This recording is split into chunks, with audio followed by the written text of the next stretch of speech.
সবাইকে আমন্ত্রণ। সব খবরে আপনাদের সঙ্গে আছি আমি ফয়সাল তিতু। পশ্চিমবঙ্গ বিধানসভায় বিজেপির পরিষদীয় দলনেতা নির্বাচিত হয়েছেন শুভেন্দু অধিকারী। তার নেতৃত্বেই রাজ্য সরকার গঠন করবে বিজেপি, এমন সিদ্ধান্ত নিয়েছে দলের কেন্দ্রীয় নেতৃত্ব। শুক্রবার কয়েক ঘণ্টার রুদ্ধশ্বাস বৈঠকের পর আনুষ্ঠানিকভাবে ঘোষণা করা হয় তার নাম। একসময় তৃণমূলের মন্ত্রী থাকা শুভেন্দু অধিকারী হতে চলেছেন পশ্চিমবঙ্গে বিজেপির প্রথম মুখ্যমন্ত্রী। পশ্চিমবঙ্গের মসনদে বসতে যাচ্ছেন শুভেন্দু অধিকারী। বিজেপির বিধায়ক দলের নেতা নির্বাচিত হয় তিনি হতে যাচ্ছেন রাজ্যের পরবর্তী মুখ্যমন্ত্রী। বিজেপির 207 জন বিধায়কের বৈঠকে শুভেন্দু অধিকারীকেই পরিষদীয় দলনেতা হিসেবে বেছে নেওয়া হয়। বৈঠকে উপস্থিত ছিলেন কেন্দ্রীয় স্বরাষ্ট্রমন্ত্রী অমিত শাহ। এর মধ্য দিয়ে পশ্চিমবঙ্গে প্রথমবারের মতো বিজেপি সরকার গঠনের পথ চূড়ান্ত হল। केंद्रीय पर्यवेक्षक के रूप में मैं श्री शुभेंदु अधिकारी जी को पश्चिम बंगाल विधानमंडल दल के नेता के रूप में निर्वाचित घोषित करता हूं। মুখ্যমন্ত্রী হিসাবে শুভেন্দুর নাম নিয়ে জল্পনা থাকলেও রাজনৈতিক মহলে খুব একটা সংশয় ছিল না। নির্বাচনের ফল প্রকাশের পর থেকেই তাকেই সবচেয়ে শক্তিশালী দাবিদার হিসেবে দেখা হচ্ছিল, কারণ টানা দ্বিতীয়বারের মতো তিনি হারিয়েছেন মমতা ব্যানার্জিকে। নরেন্দ্র মোদীজির মন্ত্র সবকা সাথ, সবকা বিকাশ, সবকা বিশ্বাস, সবকা প্রয়াস, এটাই হোক আগামী দিনে আমাদের মন্ত্র। আসুন পশ্চিম বাংলাকে মোদীজির আদর্শে তার নেতৃত্বে নবনির্মাণ করি। কংগ্রেসের ছাত্র রাজনীতি দিয়ে রাজনৈতিক যাত্রা শুরু করেন শুভেন্দু। পরে যোগ দেন তৃণমূলে। নন্দীগ্রাম আন্দোলনের সময় মমতার ডান হাত ছিলেন তিনি। তৃণমূল সরকারের মন্ত্রী হিসেবেও দায়িত্ব পালন করেন। 2020 সালে দল ছাড়েন এবং যোগ দেন ভারতীয় জনতা পার্টি বিজেপিতে। नंदीग्राम का हिंदू जनता फिर मुझे जिताया। 2021 সালে নন্দীগ্রামে মমতা বন্দ্যোপাধ্যায়কে হারিয়ে আলোচনায় আসেন শুভেন্দু। এবারে নির্বাচনে ভবানীপুরেও মমতাকে পরাজিত করে নিজের রাজনৈতিক অবস্থান আরও শক্ত করেছেন তিনি। শনিবার কলকাতার ব্রিগেড প্যারেড গ্রাউন্ডে নতুন সরকারের শপথ গ্রহণ অনুষ্ঠান হবে। এ নিয়ে চলছে ব্যাপক প্রস্তুতি। অস্মিতা বিশ্বাস, যমুনা নিউজ। আনুষ্ঠানিকভাবে লোক ভবনে গিয়ে সরকার গঠনের দাবি পেশ করল বিজেপি। শুক্রবার সন্ধ্যায় পশ্চিমবঙ্গের রাজ্যপাল RN রবির হাতে বিজেপি বিধায়কদের স্বাক্ষর সম্বলিত চিঠি তুলে দেন পশ্চিমবঙ্গের বিধানসভার পরিষদীয় দলনেতা এবং রাজ্যের নবনির্বাচিত মুখ্যমন্ত্রী শুভেন্দু অধিকারী। সঙ্গে ছিলেন দলের রাজ্য সভাপতি শ্রমিক ভট্টাচার্য সহ অন্য বিধায়ক ও কেন্দ্রীয় মন্ত্রীরা। শনিবার ব্রিগেডে মুখ্যমন্ত্রী হিসেবে শপথ নেবেন শুভেন্দু। শুক্রবারই পশ্চিমবঙ্গ বিধানসভার পরিষদীয় নেতা হিসেবে শুভেন্দুর নাম ঘোষণা করেছেন কেন্দ্রীয় স্বরাষ্ট্রমন্ত্রী অমিত শাহ।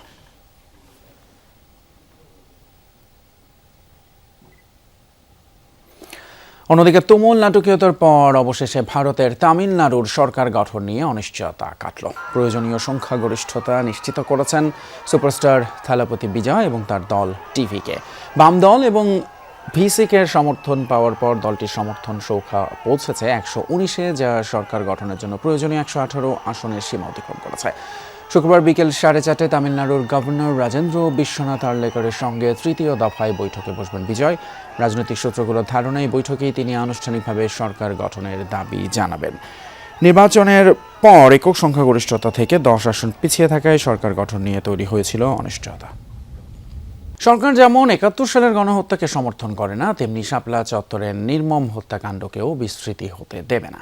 রাজধানীতে শাপলার শহীদ গাঁথা শীর্ষক একটি আলোচনা সভায় এমন মন্তব্য করেছেন তথ্যমন্ত্রী জহিরুদ্দিন স্বপন। একই অনুষ্ঠানে জামায়াতের সেক্রেটারি জেনারেল মিয়া গোলাম পারওয়ার বলেন, শাপলা চত্বর হত্যাকাণ্ড নিয়ে মিথ্যাচার করেছেন তৎকালীন প্রধানমন্ত্রী শেখ হাসিনা। রাজধানীর জাতীয় জাদুঘরে শাপলা স্মৃতি সংসদ আয়োজিত আলোচনা সভা ও মাদ্রাসার শিক্ষার্থীদের মাঝে পুরস্কার বিতরণী অনুষ্ঠান। আয়োজনের মূল লক্ষ্য ছিল 2013 সালের 5 মে মতিঝিল শাপলা চত্বরের ঘটনার স্মরণ। আপনারা যারা আলেম ওলামা আছেন, সেই সময়ের স্মৃতিচারণ করে বক্তারা বলেন, জাতীয় বীরদের সম্মানের উপর নির্ভর করে জাতির শ্রেষ্ঠত্ব। শাপলা চত্বর স্মৃতি সংরক্ষণে ঐক্যবদ্ধভাবে কাজ করার তাগিদ দেন বক্তারা।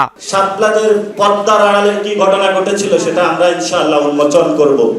আমরা যদি আমাদের শহীদদেরকে সম্মানের সাথে স্মরণ করতে না পারি, তাদেরকে মাথার তাজ হিসেবে না উত্থাপন করতে পারি, তাহলে আগামী দিনে বাংলাদেশের যে কোনো সংকটে আর কেউ শহীদ হতে জীবন দিতে এগিয়ে আসবে না। আমরা চাই ইনসাফের পক্ষের ওলামায়ে কেরামরা, আজাদির পক্ষের ওলামায়ে কেরামরা দ্বীনের ঝান্ডাকে মজবুত করে ধরবেন মুখলেসের সাথে, ইখলাসের সাথে। জামায়াতে ইসলামী সেক্রেটারি জেনারেল মিয়া গোলাম পরোয়ার অভিযোগ করেন, তৎকালীন প্রধানমন্ত্রী শেখ হাসিনা শাপলা চত্বর হত্যাকাণ্ড নিয়ে জাতির সাথে মিথ্যাচার করেছিলেন, আর বাংলাদেশ খেলাফত মজলিসের আমির মাওলানা মামুনুল হক শাপলা চত্বরের স্মৃতি সংরক্ষণের তাগিদ দেন। একটা সার্বজনীন আন্দোলন এবং সংগ্রাম যেটাকে বলা হয়, সেটা আক্ষরিক অর্থেই শাপলার সংগ্রামটা ছিল। রাষ্ট্রীয়ভাবে শাপলার শহীদান এবং আহত পরিবারদের একটা সম্মান এবং একটা স্বীকৃতির ব্যবস্থা করা হয়। হেফাজতে ইসলামের উদ্যোগে ইসলামী জনতা ঐতিহাসিক এই 5ই মের মহাসমাবেশের ডাক দিয়েছে, এবং সেই মহাসমাবেশ কোন দলের ছিল না। যারা দেশকে ভালোবাসতেন, ইসলামী চেতনাকে ভালোবাসতেন, ইসলামী মূল্যবোধকে পছন্দ করতেন, সকলেই সেদিন এই হেফাজতে ইসলামের সমাবেশে সব কিছু নিয়ে এসে হাজির হয়েছিলেন। অনুষ্ঠানের প্রধান অতিথি তথ্য ও সম্প্রচার মন্ত্রী জহিরুদ্দিন স্বপন বলেন, বর্তমান সরকার শাপলা চত্বরের নির্মম হত্যাকাণ্ডকে ভুলে যেতে দেবে না। স্বৈরাচারের আমলে গণতন্ত্রকামী মানুষ নানা নির্যাতনের শিকার হয়েছে উল্লেখ করে তথ্যমন্ত্রী ফেসিবাদী বিরোধী ঐক্য ধরে রাখার আহ্বান জানান। 1971-এর মুক্তিযুদ্ধের গণহত্যা থেকে শুরু করে শাপলা চত্বরের এই হত্যাকাণ্ড পর্যন্ত যাহা হত্যাকাণ্ড, যাহা মানবতা বিরোধী, তেমন কোনো অপরাধকে আমাদের সরকার তামাদি হতে দেবে না। কিন্তু এই কাজ করার জন্য আমাদের সকলের সহযোগিতা লাগবে। আপনাদের বক্তব্য এবং আমাদের সংসদের যেসব প্রস্তাব, এই দুটিকে আমি সংমিশ্রণ করে মাননীয় প্রধানমন্ত্রী তার কাছে পৌঁছাবো। অনুষ্ঠানে আলেম ওলামা সহ বিভিন্ন রাজনৈতিক দলের নেতারা উপস্থিত ছিলেন। রাজীব আহমেদ, যমুনা নিউজ, ঢাকা। দেশে অনুসন্ধানী সাংবাদিকতা বেড়েছে, সাথে পাল্লা দিয়ে বেড়েছে ঝুঁকি। নিরাপত্তাহীনতায় ভোগেন অনেক গণমাধ্যম কর্মী। নজরদারির সংখ্যাও কাটেনি। MRDI আয়োজিত বাংলাদেশ জার্নালিজম কনফারেন্সের প্রথম দিনে উঠে আসে এমন অভিমত।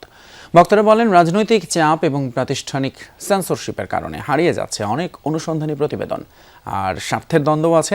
রাজধানীর একটি হোটেলে প্রথমবারের মতো আন্তর্জাতিক এই কনফারেন্সের আয়োজন করা হয়। ছুটির দিন বাংলাদেশ জার্নালিজম কনফারেন্স ঘিরে গণমাধ্যম কর্মীদের সরব উপস্থিতি। প্রথম দিন এক ছাদের নিচে হাজির বাংলাদেশ সহ 10 দেশের সাংবাদিক, সাংবাদিকতা শিক্ষক, গবেষক সহ বিভিন্ন স্তরের প্রায় 550 কর্মী। Media resources and development initiative MRDI এর আয়োজনে রাজধানীতে এমন আয়োজন এই প্রথম। উদ্বোধন পর্বে দেশের গণমাধ্যমের স্বাধীনতা নিয়ে প্রশ্ন ওঠে। বক্তারা বলেন, রাজনৈতিক পালাবদল হলেও সাংবাদিকদের ঝুঁকি কমেনি। স্বাধীনতার প্রশ্নে একমত হতে পারেননি নীতি নির্ধারক ও অনেক মালিক পক্ষ। এই যে আঘাত এসছে সংবাদ মাধ্যমে, সেটা শুধুমাত্র রাষ্ট্র সুরক্ষা দিতে যেরকম পারে নাই, অরাষ্ট্রীয় শক্তি সেটাকে পরিচালিত করেছে, কিন্তু তার ভেতরে কিন্তু গণমাধ্যমের অভ্যন্তরীণ শত্রু কাজ করেছে। শারীরিক প্রমাণ আছে, ডকুমেন্টারি এভিডেন্স আছে যে একটি প্ররোচনা যারা দিয়েছেন তাদের মধ্যে সুপরিচিত কোট এন্ড আনকোট সংবাদকর্মীরা ছিলেন। It is about strengthening its credibility. সাংবাদিকতা শুধু পেশা না, জনসেবাও বটে। তাই এখানে নৈতিকতার সর্বোচ্চ চর্চা হওয়া জরুরি। সংবাদ মাধ্যম যদি রাজনৈতিক চাপ ও ব্যবসায়িক মুনাফার ঊর্ধ্বে উঠতে না পারে, তাহলে তা সমাজের জন্য অশনি সংকেত। প্লেনারি সেশনে অনুসন্ধানী সাংবাদিকতা নিয়ে খোলামেলা আলোচনা হয়। বক্তারা বলেন, ঝুঁকির কারণে অনেক সাংবাদিক পেশা ছেড়ে চলে যাচ্ছেন। তাদের আইনি ও মানসিক সুরক্ষার অভাব আছে। তার উপর তহবিল সংকট হলে অনেক ইনভেস্টিগেটিভ রিপোর্ট আলোর মুখ দেখে না। আমরা পুরোপুরি বিজ্ঞাপন নির্ভর মিডিয়া, ফলে আমাদেরকে আমাদের টাকা দিয়েই করতে হয় যেটুকু, এবং অনেক প্রতিষ্ঠানের পক্ষে দীর্ঘমেয়াদী অনুসন্ধান করানো সম্ভব না। কারণ হচ্ছে এক একটা অনুসন্ধান করতে 3 থেকে 1 বছর লেগে যায় যদি ভালো কোনো অনুসন্ধানী রিপোর্ট আপনি করতে চান। Independence of the editorial institution, এবং আমি মনে করি ডেইলি স্টার এবং প্রথম আলো আমরা একটা উদাহরণ সৃষ্টি করতে সক্ষম হয়েছি। the role of the institution of the editor, investigated and to what extent. গণমাধ্যমের মালিকরা যদি সেলফ সেন্সরশিপে অভ্যস্ত হয়ে পড়েন, তাহলে অনুসন্ধানী সাংবাদিকতা টিকে থাকতে পারবে না। কারণ এসব কাজের মূল লক্ষ্যই হলো বেসরকারি খাত বা রাষ্ট্রীয় প্রতিষ্ঠানের দুর্নীতি উন্মোচন করা। এই প্রবণতা ভারত, পাকিস্তান, বাংলাদেশ সহ অন্যান্য দেশে চলতে থাকলে তা সাংবাদিকতার জন্য ভয়ঙ্কর পরিণতি নিয়ে আসবে। সম্মেলনের বিকেলে আলাদা পর্বে অনুসন্ধানী ডকুমেন্টারি, গণমাধ্যমে অন্তর্ভুক্তিমূলক বার্তা কক্ষ ও তথ্যের সুরক্ষা নিয়ে বিশেষজ্ঞরা আলাদা সেশন নেন। MRDI ফেলোশিপের জন্য নিজেদের রিপোর্টের আইডিয়া উপস্থাপন করেন সাংবাদিকরা। শনিবারও দিনভর রয়েছে গণমাধ্যম নিয়ে নানা আয়োজন। তৌহিদ হোসেন, যমুনা নিউজ। ঢাকা। 2028 সালের মধ্যে নতুন কারিকুলাম বাস্তবায়নের কাজ চলছে বলে জানিয়েছেন শিক্ষামন্ত্রী আ.ন.ম এহসানুল হক মিলন। তিনি জানান, বিশেষজ্ঞের একটা কমিটি বই পরিবর্তন এবং পরিমার্জনের কাজ করছে। রাজধানীতে এক অনুষ্ঠানে নতুন বই ছাপানোর কাজ সময় মতো এবং সুন্দরভাবে করার আহ্বান জানিয়েছেন শিক্ষামন্ত্রী। বাংলাদেশ পুস্তক প্রকাশক ও বিক্রেতা সমিতির বার্ষিক সাধারণ সভা বাংলা একাডেমিতে এই আয়োজনে যোগ দেন শিক্ষামন্ত্রী সহ মন্ত্রিসভার কয়েকজন সদস্য। প্রধান অতিথির বক্তব্যে শিক্ষামন্ত্রী বলেন, আনন্দময় শিক্ষা নিশ্চিত করতে হলে বইয়ের কাগজের মান ও প্রিন্টিং উন্নত করতে হবে। নোট গাইড থেকে শিক্ষকদের প্রশ্নপত্র তৈরি করার পদ্ধতি বন্ধে উদ্যোগ নেওয়ার কথাও জানান তিনি। আপনাদের মুদ্রণের সময় এবার যেন কাগজগুলো ঠিক থাকে, আর এই মুদ্রণের ব্যাপারে যে আমাদের ভিতরে অসম প্রতিযোগিতা হয় এটা যেন আর না হয়। বই ছাপা এটি সুন্দরভাবে আপনাদের উঠাতে হবে এবং সেইখানে যেন কোনো দুস্তুতি না থাকে, সেই জন্য আমরা ইন্সপেকশন তো করবই এনসিটিভি থেকে। এ সময় নতুন কারিকুলাম বাস্তবায়নের বিষয়েও কথা বলেন শিক্ষামন্ত্রী। আমরা কারিকুলাম আবার নতুনভাবে শুরু করছি 2028 থেকে 100%, বা এই মুহূর্তে এই গত 4 দিন ধরে যে ডক্টর আজিজ সাহেব ছিলেন আরডিএতে, সেখানে প্রায় 223 জন আমাদের এক্সপার্টিস গিয়েছেন। কমিটি কাজ করছে, বই পরিবর্তন করছি, পরিমার্জন করছি, যুগ উপযোগী যা করা প্রয়োজন তা আমরা করছি। অনুষ্ঠানে স্থানীয় সরকার প্রতিমন্ত্রী বলেন, আগামী বছর থেকে বইমেলা আয়োজনে সংস্কৃতি মন্ত্রণালয় ও বাংলা একাডেমির পাশাপাশি শিক্ষা মন্ত্রণালয় এবং বাংলাদেশ পুস্তক প্রকাশক ও বিক্রেতা সমিতিকে যুক্ত করতে হবে। পাণ্ডুলিপি তৈরি, সম্পাদনা, মুদ্রণ এবং প্রকাশনা লেভেল পর্যন্ত, বিক্রি লেভেল পর্যন্ত যে আপনারা যান, এ ব্যাপারে সাংস্কৃতিক মন্ত্রণালয়ের কোনো ভূমিকা আছে?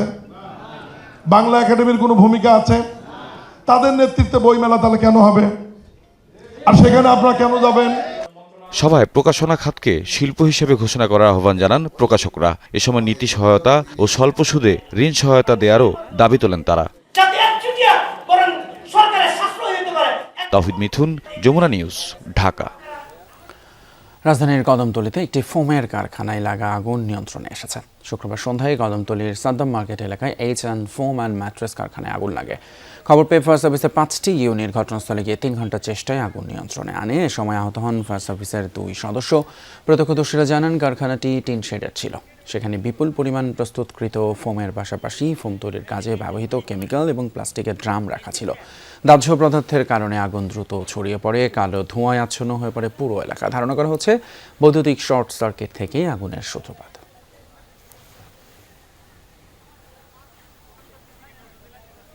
কক্সবাজারে বঙ্গোপসাগরের উপর দিয়ে দ্রুত গতিতে দক্ষিণ দিকে ছুটে গেছে এক আলোর ঝলক। শুক্রবার সন্ধ্যায় আলোর ঝলক দেখেছেন তারা বলছেন, আলোর ঝলকটি মিসাইল আকৃতি ছিল।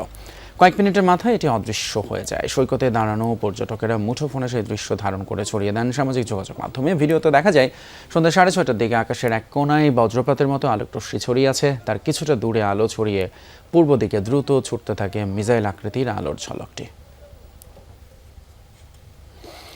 দেশে 2020 সাল থেকে শিশুদের নিয়মিত হামের টিকা না দেয়ায় অনেক শিশু মারা গেছে বলে মন্তব্য করেছেন প্রধানমন্ত্রীর প্রেস সচিব সালেহ শিবলি।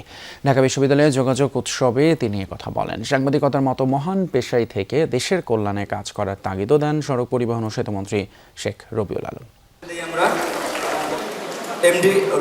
বিকেলে ঢাকা বিশ্ববিদ্যালয়ের টিএসসি অডিটোরিয়ামে অনুষ্ঠিত হয় গণযোগাযোগ ও সাংবাদিকতা বিভাগের সাবেক শিক্ষার্থীদের মিলন মেলা যোগাযোগ উৎসব 2026। এতে প্রধান অতিথি ছিলেন বিভাগের সাবেক শিক্ষার্থী, সড়ক পরিবহন ও সেতুমন্ত্রী শেখ রবিউল আলম। সাংবাদিকদের একটা সুবিধা আছে। এ সময় শেখ রবিউল আলম বলেন, সাংবাদিকতা বিভাগের শিক্ষার্থীরা এই পেশায় আসলে গণমাধ্যম খাতে বিদ্যমান দৈন্যদশা থাকতো না। যারা মাস কমিউনিকেশন জার্নালিজমে পড়াশোনা করেন তারা সবাই সাংবাদিক হতে চান না।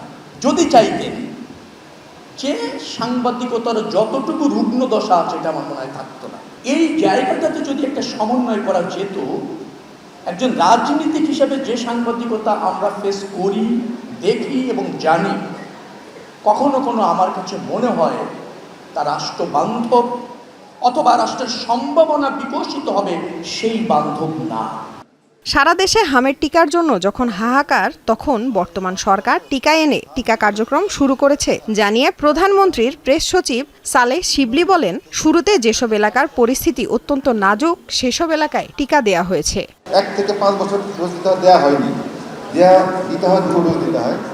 কখনো কাউকে একটা দেওয়া হয়েছে, কাউকে নতুন একটা দেওয়া হয়নি, যার কারণে 5 বছর পরে এসে যখন বর্তমান সরকার ক্ষমতা আসলো, এসে যখন আমরা দেখলাম যে না এখানে এই জায়গায় প্রবলেমটা আছে, গভর্নমেন্ট তাড়াতাড়ি করে যেই পদ্ধতিতে টিকা আনার কথা সেটা এনে এপ্রিল মাসে 5 এপ্রিল যেই জায়গাগুলোতে খুব বাজে অবস্থা ছিল, খারাপ অবস্থা ছিল, সেখানে আগে ভাগে টিকা দিয়ে এখন আবার টিকা এনে 20 এপ্রিল থেকে 20 মে পর্যন্ত 2 কোটি শিশুকে টিকা দেবে। যোগাযোগ উৎসবের সাবেক বর্তমান শিক্ষার্থীদের মিলন মেলায় এক আনন্দঘন পরিবেশ তৈরি হয়। লামিয়া তিথি, যমুনা নিউজ, ঢাকা। হাম এবং উপসর্গে থামছে না মৃত্যুর মিছিল। গত 24 ঘন্টায় হামের উপসর্গ নিয়ে প্রাণ গেছে 7 শিশুর, এর মধ্যে সিলেটেই মারা গেছেন 3 জন। স্বাস্থ্য বিভাগের তথ্য অনুযায়ী 24 ঘন্টায় হাম এবং উপসর্গ নিয়ে প্রাণ গেছে আরও 7 শিশুর, এর মধ্যে সিলেটেই মারা গেল 3 জন। এছাড়া ঢাকায় 2, বরিশালে 1 এবং খুলনায় প্রাণ গেছে আরও 1 শিশুর। প্রাদুর্ভাব শুরুর পর থেকে এখন পর্যন্ত হাম এবং উপসর্গে দেশে মৃত্যুর সংখ্যা দাঁড়ালো 343 জনে। বাড়ছে রোগীর ভিড়ও। রাজশাহী, ময়মনসিংহ, রংপুর, চট্টগ্রাম বিভাগে উদ্বেগজনক হারে ছড়াচ্ছে এই ছোঁয়াচে রোগ।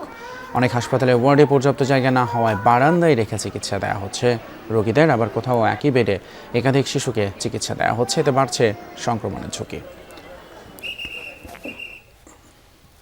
মশাবাহিত বিরল রোগে আক্রান্ত হয়ে চট্টগ্রামের ভেটেরিনারি অ্যান্ড অ্যানিম্যাল সায়েন্সেস ইউনিভার্সিটির শিক্ষিকা ডক্টর জাকিয়া সুলতানা জুথি মারা গেছেন। বৃহস্পতিবার সকালে চট্টগ্রামের একটি হাসপাতালে চিকিৎসাধীন অবস্থায় মারা যান তিনি। চিকিৎসকরা জানান, শিক্ষিকা জুথি জাপানিজ এনসেফালাইটিস নামক এক ভয়ঙ্কর ভাইরাসে আক্রান্ত ছিলেন। তার শরীরে বিরল এই রোগের সব লক্ষণ বিদ্যমান ছিল। কিউলেক্স মশার কামড়ে এই রোগ হয়। এটি সরাসরি মস্তিষ্কে আঘাত করে, ফলে মাত্র কয়েকদিনের অসুস্থতায় শিক্ষিকার এমন মৃত্যু হলো। তার সহকর্মীরা জানান, অসুস্থ হওয়ার আগে তিনি 2 দফায় মুন্সিগঞ্জ এবং বান্দরবান গিয়েছিলেন। জুলাই সনদে যা লেখা আছে তা এনসিপি মানতে চাইছে না বলে মন্তব্য করেছেন প্রধানমন্ত্রীর রাজনৈতিক উপদেষ্টা এবং কৃষি মন্ত্রণালয়ের উপদেষ্টা নজরুল ইসলাম খান। শুক্রবার সন্ধ্যায় জামালপুরের ইসলামপুরে এক আলোচনা সভায় যোগ দেন তিনি। বলেন, প্রধান উপদেষ্টা সহ সব রাজনৈতিক দল জুলাই জাতীয় সনদে দস্তখত করেছে, কিন্তু সনদে যা লেখা আছে এনসিপি তা মানতে চাইছে না। জানান, বিএনপি কারও বিরুদ্ধে কোনো অভিযোগ করে না। প্রধানমন্ত্রী তারেক রহমান পর্যায়ক্রমে জুলাই জাতীয় সনদে অক্ষরে অক্ষরে বাস্তবায়ন করবে বলে জানান তিনি। মানিকগঞ্জের সাটুরিয়ায় ট্রাক এবং মোটরসাইকেলের সংঘর্ষে 3 কিশোর নিহত হয়েছে। সকালে উপজেলার বিলপাড়া ব্রিজ এলাকায় দুর্ঘটনা ঘটে। পুলিশ এবং স্থানীয়রা জানায়, একটি কংক্রিট বোঝাই ট্রাক দরগ্রাম এলাকা থেকে মানিকগঞ্জের দিকে যাচ্ছিল। এ সময় বিপরীত দিক থেকে আসে একটি মোটরসাইকেলের সঙ্গে ট্রাকের সংঘর্ষ হয়। মোটরসাইকেলের আরোহী আলম ঘটনাস্থলে মারা যায়। গুরুতর অবস্থায় অপর 2 আরোহী কালু এবং সোনামিয়াকে উদ্ধার করে মানিকগঞ্জ মেডিকেল কলেজ হাসপাতালে নেওয়া হয়। সেখানেই চিকিৎসাধীন অবস্থায় মৃত্যু হয় তাদের।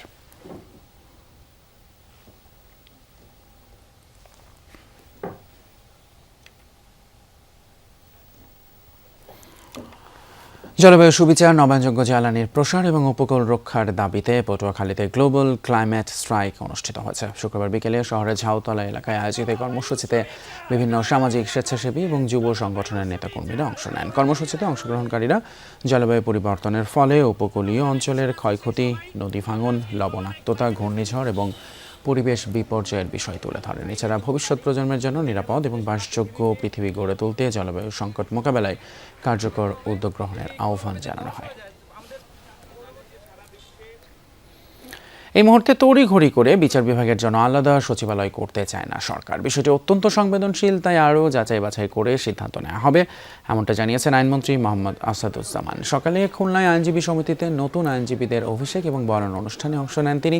এ সময় মন্ত্রী বলেন, সরকার জুলাই সনদ বাস্তবায়ন করবে, তবে বিএনপি যে বিষয়গুলোতে নোট অব ডিসেন্ট দিয়েছিল সেগুলোকে আইনের আওতায় বিবেচনা করা হবে। এই নিয়ে বিভ্রান্তি ছড়ানোর কোনো সুযোগ নেই। এর আগে সার্কিট হাউসে বিচারকদের সাথে মতবিনিময় সভায় অংশ নেন আইনমন্ত্রী। বিচার বিভাগের পৃথক সচিবালয় হবে কি হবে না, এই প্রশ্ন, এই দ্বিধায় শঙ্কা আপনাদের সামনে এসেছে। এ বিষয়ে আমরা দ্ব্যর্থহীনভাবে বলেছি, আমরা তড়িঘড়ি করে কোনো কিছু করতে চাই না। আমরা আবার পৃথক সচিবালয়ের স্কিম নিয়ে হাজির হব। আমরা যাচাই বাছাই করছি।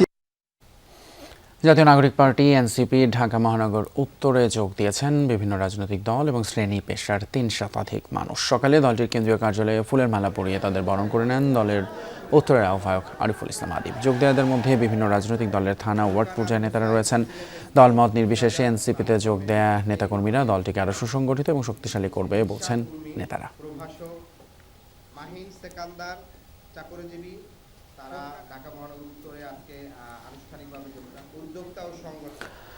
খুলনা প্রকৌশল এবং প্রযুক্তি বিশ্ববিদ্যালয় কুয়েটে অনুষ্ঠিত হয়েছে হান্ট প্রাইজ বাংলাদেশের ন্যাশনাল রাউন্ড 2026। শুক্রবার দিনব্যাপী বিশ্ববিদ্যালয় অডিটোরিয়ামে 2টি রাউন্ডে দেশের 60 বিশ্ববিদ্যালয়ের 5 শতাধিক শিক্ষার্থী অংশ নেন। শিক্ষার্থীদের মেধা ব্যবহার করে প্রযুক্তির উদ্ভাবনী ব্যবহার ও টেকসই উন্নয়নের লক্ষ্যে এই আয়োজন।